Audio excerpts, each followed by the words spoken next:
Today we will talk about dragon, popularly known as China, because not many people around the world knows about the soft underbelly of dragon. Let it be a crocodile or let it be a dragon, all of these creatures have their soft underbellies. They may look hard, but the underbelly is really soft. And people think that China is a huge geographic mass and it is homogeneously red and very happy and prosperous country. But if you go in details, you will find that there are so many loopholes and it is very difficult to keep this country intact for long time. And there are many myths about China regarding the prosperity of China, regarding the homogeneity of Chinese state, and similar type of myths were there few decades back regarding U.S.S.R as well. And we garner this type of myths for these communist countries because the outflow of information from these countries is blocked by the iron curtain and iron wrist. But when the system calls the case of Yugoslavia or in the case of U.S.S.R, the truth came out in front of the world, and one day it will come surely about China as well.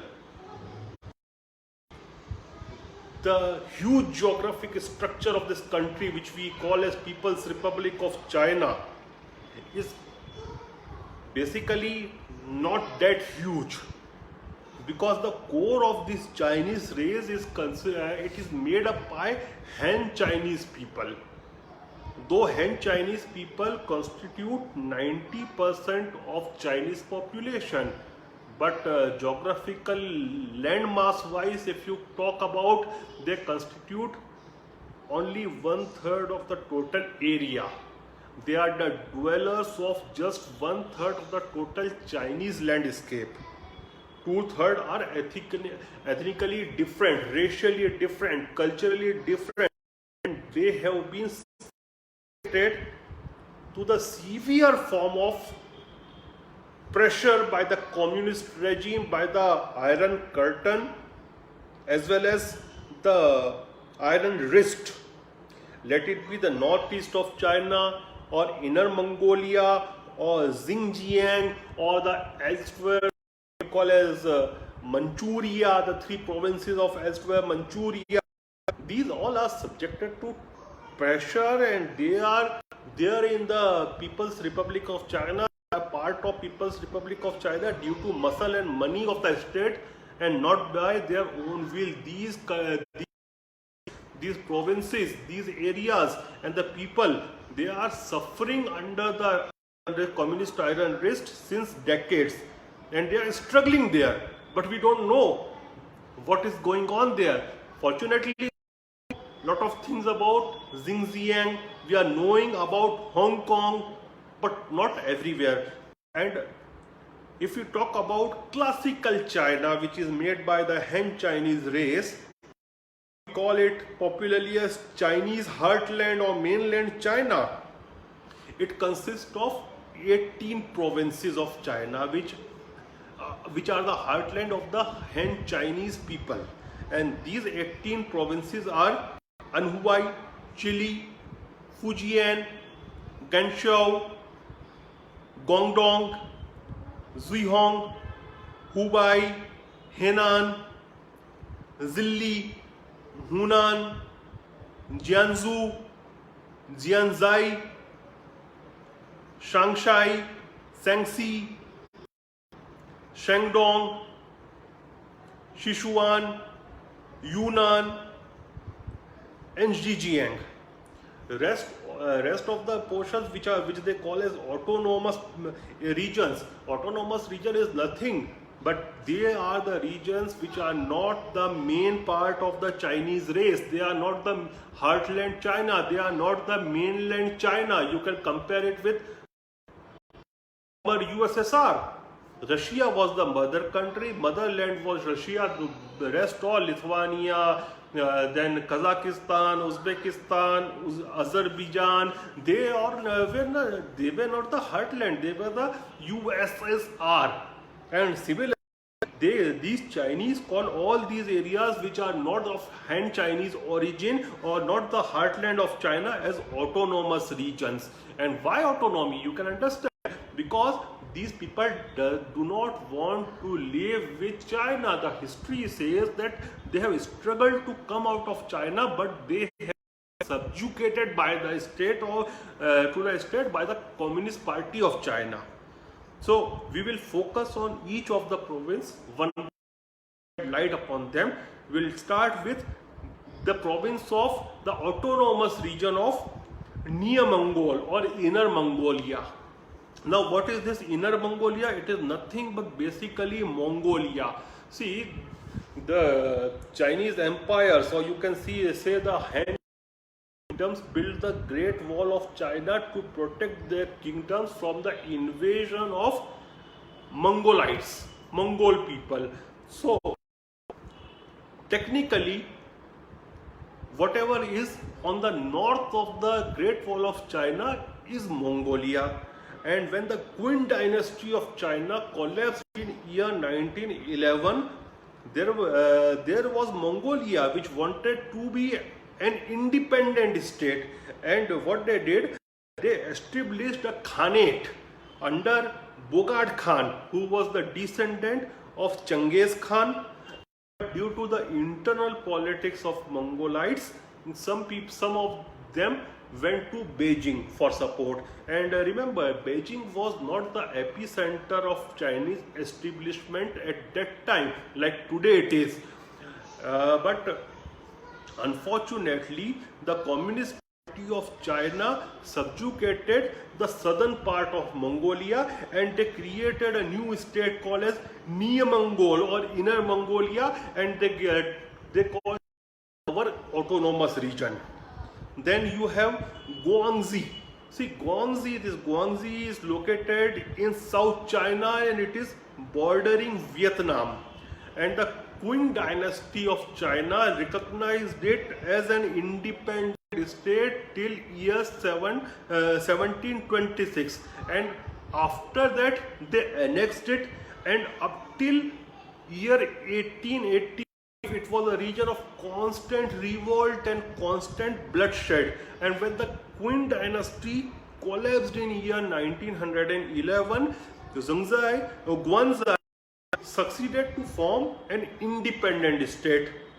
But what happened in year 1929, the Basai uprising, which is popularly known in China as Yongjiang Riots, was instigated by the Communist Party of China under the guidance of the so-called or popularly known as the father of China, Deng Xiaoping, who brought money into China and modernized China. So he was the mastermind behind those riots, and finally they subjugated the province of Guanxi into the People's Republic of China under the Communist Party's fold. But 1920s, this remained an area of major civil wars, and still they are calling it as an autonomous.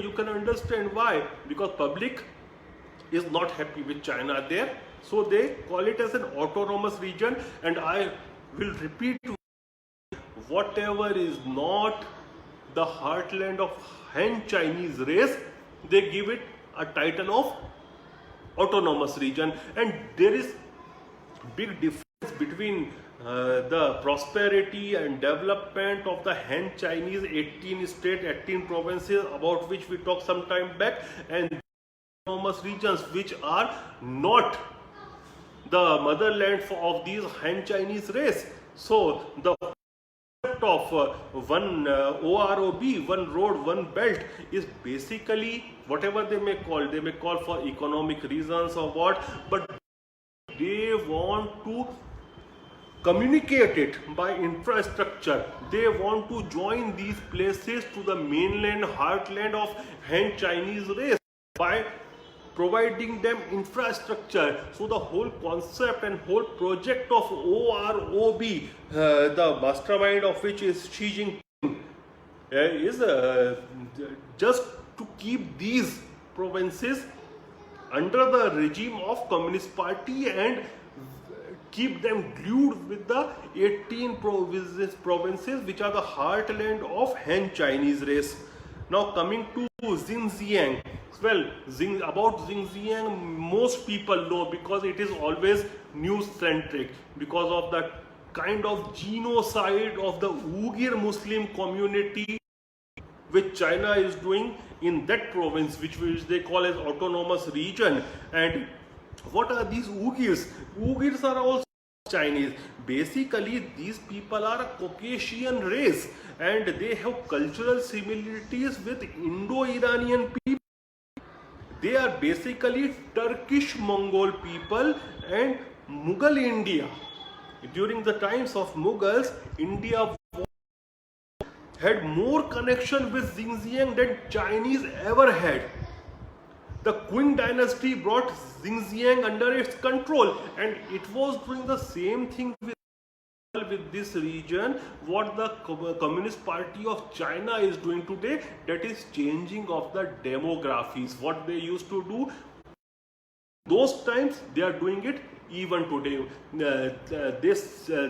They install the Han Chinese people in all the major cities and they try to distort the demography so that in all the power centers, all the commercial hubs, the Han Chinese people, they occupy all the major places. And they are doing it today. They were doing in U.S.S.R century when Imperial China was ruling this area. And these people, these Uyghur people, call their nation as East Turkestan. They never call it as Xinjiang. They name it as East Turkestan. Xinjiang is the name given by the Chinese to the area. And if you go and see the old English language literature, it was often referred as Chinese Turkestan. It was never called as China even in history. Now coming to the province which is Ningxia. See, Ningxia is what? Ningxia is a small landlocked region in northwest of China, right next to the Great Wall of China, and it is the home of Hui people. And Hui people, these are one of the 56 ethnic minorities officially recognized by the People's Republic of China. And the Imperial China used this region to keep its military outposts to check the Mongol invasions. It was never a part of China. It was again annexed by the Communist Party of China, and they tried their level best to integrate it with the mainland China. In 1954, they incorporated this province with their other Han province named Guanxi, but it finally didn't work. And in 1958 they had to give it autonomy and started calling it by reconstruction as the autonomous region of Ningxia.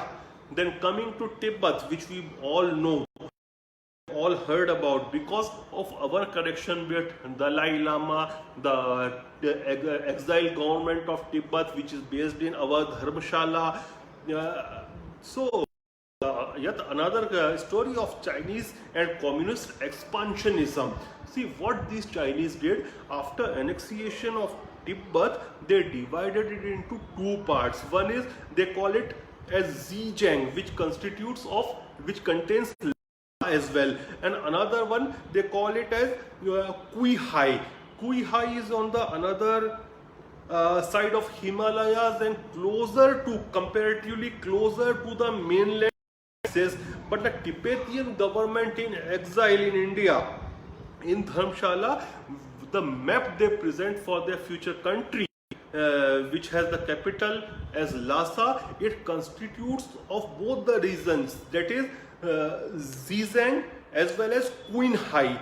And if you look at the geography of Tibet, Tibet is naturally more approachable from Indian side of Ladakh, the Aksai chain, rather than any part of the heartland China, let it be near to the Guanxi portion. It is not accessible even from there naturally, though they have managed to make roads and railways and all those things. But naturally speaking, Tibet is naturally connected to Indian Ladakh, and as recently, few years back, few decades back, the Maharaja of Jammu and Kashmir used to claim part of Tibet as part of empire. So definitely it is a different country, and because of this geographic access to India, Buddhism went to Tibet from India. And we should all understand that Han people, the Han heartland of China, is basically not Buddhist. They are Confucius. They believe in Confucius or in Taoism. That's a different chapter. We will discuss it some other day. What is the difference between Confucianism and Buddhism? Now coming to the erstwhile Manchuria. See, what is this erstwhile Manchuria? This portion is just north, geographically you imagine, this portion is just north to the Korean peninsula. You have North Korea, you have South Korea, just north to, just upside, you can say, just north to North Korea is the very undeveloped or undeveloped portion of China, which is traditionally called as erstwhile Manchuria, and right now it is having three provinces, and these three provinces are Heilongjiang, Jining and Xinjiang. Heilongjiang is the largest of all, and if you talk about Heilongjiang, the natives of Heilongjiang are known as Donggu People. They are basically Mongolites, and they are known as Donggu People, and they are also one of the 56 ethnic minorities which are officially recognized by the People's Republic of China. And for most part of the history, this territory was a no-go territory for Han Chinese people, because the rulers were quite strong. They were opposing even the movement of these Han Chinese people through their territory, so it was a no-go land for them. Then come to Jilin. Jilin is also not ethnically Chinese. Then coming to Shanking. In this Shanking province, most of the people are of Korean descent. They are Chinese, but this whole area of erstwhile Manchuria, it came into Chinese fold either as Stalin, U.S.S.R. Stalin, or due to support of U.S.S.R, because it used to be the colony of Japan. During Second World War, it was a region of conflict between U.S.S.R, Soviet forces and Imperial Japanese forces, and once annexed, these areas were handed over to Mao by Stalin, because both were communist. They were all communist buddies.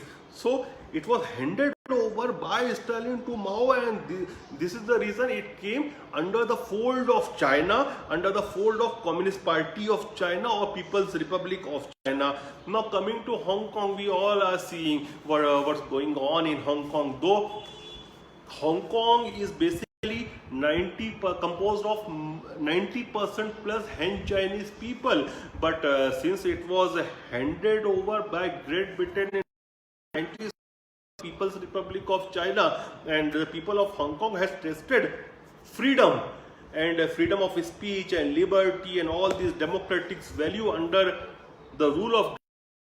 Now they are resisting the Chinese type of rule. They don't want Hong Kong to be ruled by the classic Chinese and communist way. So despite of all the odds, we can see hundreds of thousands of people every day on the street of Hong Kong. They are demanding their accountancy. They are demanding their democratic rights. So what it looks to me, the future of, not today, maybe not tomorrow, within few decades, the future of China looks like what happened in Yugoslavia. what happened in USSR, because such systems, such autocratic systems, such type of systems, these authoritarian governments, they work well when they have money and muscle, and once they lose either of the two, either money or muscle, the system collapses. These authoritarian governments or authoritarian state doesn't have the luxury of democratic parties that people can form a new government and can remove an unpopular government by peaceful voting, procedure of voting. They don't have that luxury. In such states, in such countries, the entire system collapses due to its own weight, like we saw it in the case of U.S.S.R. And then a number of countries come out like splinters from one country. So it looks to me that once the Communist Party of China, the system will collapse, and it will have the same fate that of Yugoslavia or of U.S.S.R. That is, the balkanization of country will take place, and that it can't happen with China. Just go 100 years back. Within 100 years, the 2 times China has been balkanized. When the imperial regime collapsed in 1911, China was balkanized. Then when the Republican forces, they collapsed under the communist regime by the communist forces, balkanization. Now when the communist system will collapse, this balkanization will happen. But people doesn't understand China because of very less information coming out of China and a different culture and all those things. People doesn't understand much, so they think that it's a very strong country, but this dragon of China is having soft underbelly. Thank you.